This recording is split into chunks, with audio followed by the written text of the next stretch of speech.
اعوذ باللہ من الشیطان الرجیم بسم اللہ الرحمن الرحیم۔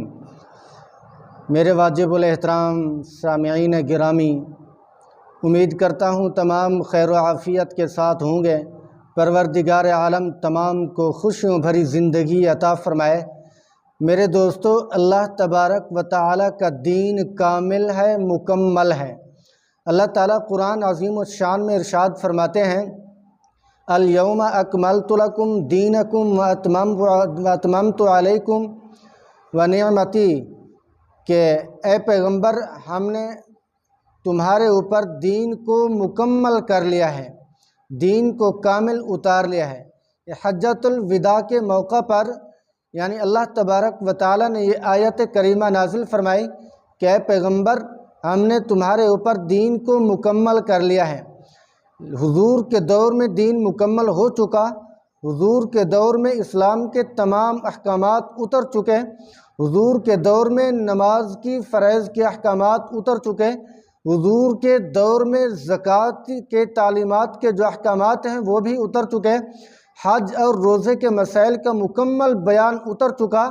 حضور کے دور میں بھی طلاق کے اور گھریلو زندگی کے تمام دینی مسائل، تمام شعبہ زندگی سے وابستہ لوگوں کے مسائل و احکامات اتر چکے۔ حضور کے بعد اب کوئی اگر دین میں تحریف کرے گا، کوئی اگر نیا مسئلہ گھڑے گا، یا تو وہ الحاد میں جائے گا یا وہ بدعات میں جائے گا، اسلام میں اس کا کوئی دخل نہیں ہوگا۔ میرے دوستو، آہستہ آہستہ حضور کے دور کے بعد گزرتے گزرتے لوگوں نے دین میں تحریفات کی، دین میں رسومات شامل کی، دین میں بدعات کو گھال لیا۔ کسی نے کوئی مسئلہ بڑھا کے بتا دیا، اس کو عقیدہ بنا لیا۔ کسی نے دین میں سے کچھ باتیں کم کر دیں، اس کو نظریہ اور عقیدہ بنا لیا۔ ایسے آتے آتے تو آج کے جو لوگ ہیں کتنی رسومات کے اندر گھر چکے ہیں، کتنی ہماری زندگیوں کے اندر بدعات اتر چکی ہیں۔ یعنی آج کے دور میں، دور حاضر میں کتنے فرقے نمودار ہو چکے ہیں جنہوں نے دین کے اندر تحریفات کر کے اس کو اپنا نظریہ اور عقیدہ بنا کے لوگوں کے ذہنوں کو دین سے بیزار کر دیا۔ تو آج جیسے دیکھ لیں، شیعہ مذہب کے بنیادی عقائد کیا ہیں، بریلوی حضرات کے بنیادی عقائد کیا ہیں، دیوبندی حضرات کے بنیادی عقائد کیا ہیں، اہل حدیث حضرات کے بنیادی عقائد کیا ہیں۔ میرے یہ چیزیں بتانا کوئی تفرقہ بازی پھیلانا نہیں، بلکہ ہم دیکھنا یہ چاہتے ہیں، یہ بتانا چاہتے ہیں کہ حضور کے دور میں کیسا دین تھا، حضور کے دور میں کیا کیا باتیں تھیں۔ آج کتنا ہم گھر چکے ہیں، کتنا ہمارے ذہن خراب ہو چکے ہیں، جس کی وجہ سے دین کو ہم نے بگاڑ کے امت کو پیش کرنے لگے ہیں۔ تو مثال کے طور پر دیکھ لیجئے شیعہ کے بنیادی عقائد کیا ہیں۔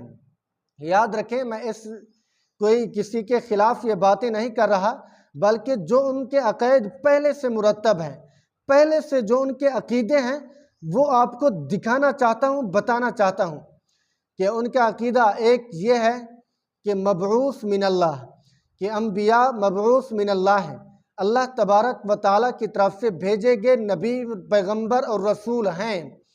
لیکن جیسے وہ پیغمبروں کو مبعوث من اللہ سمجھتے ہیں، ویسے ان کے جو معصومین ہیں، جن کو وہ معصوم سمجھتے ہیں، ان کے نزدیک معصوم 12 ہیں۔ یعنی جو 12 معصوم ہیں ان کو انبیاء کا درجہ دیتے ہیں کہ جیسے نبی معصوم تھے، مبعوث من اللہ تھے، ویسے یہ جو معصوم ہمارے امام ہیں وہ بھی مبعوث من اللہ ہیں، اللہ تبارک و تعالیٰ کی طرف سے بھیجے گئے ہیں۔ لیکن وہ کہتے ہیں کہ معصوم انبیاء نہیں بلکہ معصوم یہ امام ہیں۔ اور آگے یہ بھی لکھتے ہیں، فقہ جعفریہ کے اندر جو شیعوں کے بنیادی عقائد ہیں، جو اسماعیلی شیعہ ہیں، یعنی اسماعیلی شیعہ عام شیعوں سے بھی 2 قدم آگے بڑھے ہوئے ہیں۔ وہ کہتے ہیں کہ جو امام معصوم ہمارے امام ہیں، کہ ان کے اندر خدا حلول کرتا ہے، یعنی وہ خدا کا مظہر ہے، یعنی اللہ تبارک و تعالیٰ اپنی تمام قوتوں کے ساتھ، اپنی تمام تر طاقت اور قوت کے ساتھ ان معصوموں میں حلول کرتا ہے۔ گویا کہ وہ اپنے اماموں کو خدا سمجھتے ہیں، اپنے اماموں سے اپنی جو دعائیں یعنی پوری کروانے کی کوشش کرتے ہیں، اپنے مسائل حل کرواتے ہیں، ان کو مشکل کشا اور حاجت روا سمجھتے ہیں، یعنی یہ ان کا عقیدہ ہے۔ دوسرے نمبر پر شیعہ کا عقیدہ کیا ہے؟ وہ ہے کہ آپ صلی اللہ علیہ وسلم کے بعد صرف 3 صحابی ہیں، حضرت مقداد، حضرت ابوذر غفاری، حضرت سلمان فارسی رضی اللہ عنہم، کہ ان 3 کے علاوہ معاذ اللہ باقی سارے صحابہ مرتد ہو گئے، کہ یہ صرف 3 صحابی ہیں، حضور کے پیروکار ہیں، ٹھیک ہے؟ تو اس کے علاوہ معاذ اللہ باقی صحابہ مرتد ہو گئے۔ یہ کتنی بڑی گستاخی ہے، کتنی بڑی یعنی ان کا بڑا غلط عقیدہ ہے، گمراہ کن نظریہ ہے۔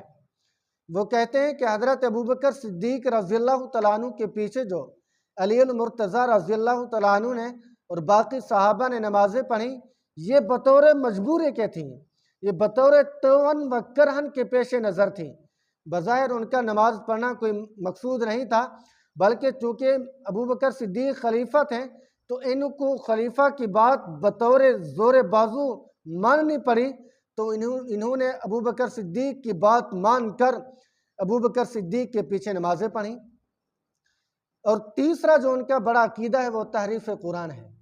وہ کہتے ہیں کہ حضرت عثمان غنی رضی اللہ تعالیٰ عنہ کا یہ قرآن تحریف کردہ ہے، معاذ اللہ حضور کے بعد انہوں نے قرآن کو تحریف کر دیا، قرآن کی آیات کو رد و بدل کر دیا، کہ یہ اصلی قرآن نہیں ہے جو جبریل امین حضور کے دل اقدس پہ اتارا کرتے تھے، یہ وہ قرآن نہیں ہے۔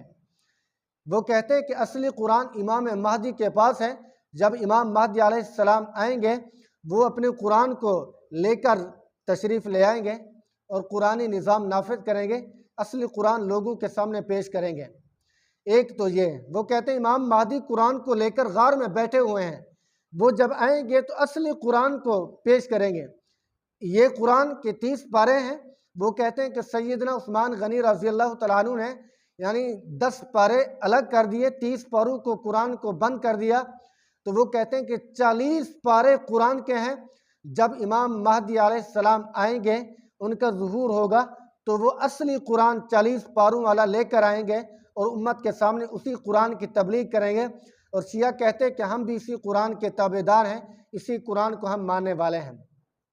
اور ایک ان کا یہ بھی عقیدہ ہے کہ 5 تن پاک کو ماننے والے ہیں، یعنی جناب رسول اللہ صلی اللہ علیہ وسلم، سیدہ زہرا رضی اللہ تعالیٰ عنہ، سیدہ علی المرتضیٰ رضی اللہ تعالیٰ عنہ اور ان کے 2 بیٹے حضرت حسن حسین رضی اللہ تعالیٰ عنہما، ان 5 تن پاک کو مانتے ہیں اور کسی کو ماننے کے لیے تیار نہیں۔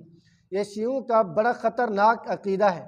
میرے دوستو، آج ہمیں سمجھنا چاہیے کہ آج ہم کس قدر گر چکے ہیں، کس قدر ہمارے عقائد خراب ہو چکے ہیں، جس کی وجہ سے ہم دین کے اندر تحریف کرنے لگے ہیں، دین کو ہم بگاڑ کر امت کو پیش کرنے لگے ہیں۔ یہ بہت بڑی ہماری ناکامی اور خام خیالی ہے۔ تو آج میں نے یہ باتیں بتا دیں، یہ اس لیے نہیں بتائیں کہ میں آپ کو یہ تفرقہ بازی پھیلانے لگا ہوں۔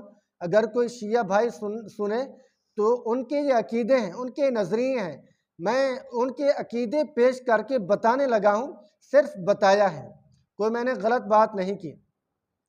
تو دعا کرتے ہیں اللہ تبارک و تعالیٰ مجھے اور آپ کو صحیح معنی دین پر کار بند فرمائے اور دین کے احکامات پر عمل کرنے کی توفیق نصیب فرمائے۔